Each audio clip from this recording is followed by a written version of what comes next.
उत्तर यावेळी ज्यांना लागू करतात असे महाराष्ट्राचे मुलूक मैदानी टोप सामान्य जनतेचा आवाज लढवय्या नेता आणि केंद्रीय ग्राम विकास मंत्री आणि महाराष्ट्राचे उपमुख्यमंत्री गोपीनाथरावजी मुंडे साहेब यांचे अपघाती निधन अवघ्या महाराष्ट्रासाठी क्लेशदायक ठरले.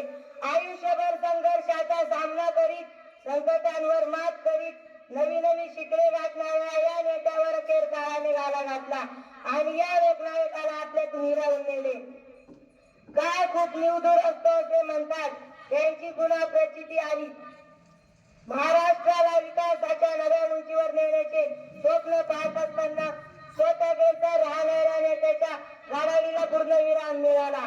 मराठवाड्याच्या बीड जिल्ह्यातील परळी तालुक्यातील नात्रा या खेडेगावी गोपीनाथजींचा जन्म झाला. एका गरीब कुटुंबात गोपीनाथजींचा जन्म झाला. वारकरी परंपरा लाभलेले हे कुटुंब अखंड वारी करणाऱ्या आई वडिलांच्या प्रभावातून गोपीनाथजींनी वयाच्या 14व्या वर्षापासून तर सलग 7 वर्ष पायी पंढरपूरची वारी केली आणि संत भगवान बाबा हे त्यांचं आराध्य दैवत. विद्यार्थी दशेत असताना त्यांचे गुण व नेतृत्व आकारात आले होते. जनसामान्य जणांच्या प्रभावाची प्रत्येक संकटांवर मात करीत त्यांना नवी नवी प्रेरणा मिळत असते. नुकतेच लोकसभा निवडणुकीत अपूर्व यश मिळवून त्यांनी आपले निर्विवाद नेतृत्व सिद्ध केले आणि आधुनिक ग्रामीण भारताचे स्वप्न साकारण्यासाठी केंद्रीय ग्राम विकास मंत्री पदावर विराजमान होऊन त्यांनी खूप प्रयत्न केले आणि इतक्यात काळाने त्यांच्यावर घाला घातला.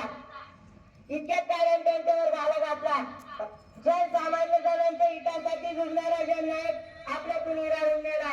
मात्र जनमानसात कोरल्या गेलेल्या त्यांच्या स्मृतीनंतर आपल्या समाज निर्मितीसाठी राहतील. शेवटी जाता जाता एवढंच सांगेल, शेतकऱ्यांच्या जीवनासाठी संघर्ष केला जीवनात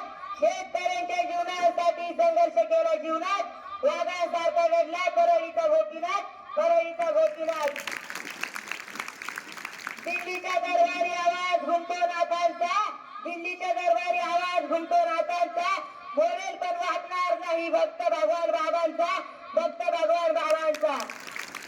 अशा या संघर्ष यात्री नेते गोपीनाथरावजी मुंडे साहेब यांना मी विनम्र अभिवादन करतो व माझे 2-3 शब्द संपवतो. जय हिंद, जय महाराष्ट्र.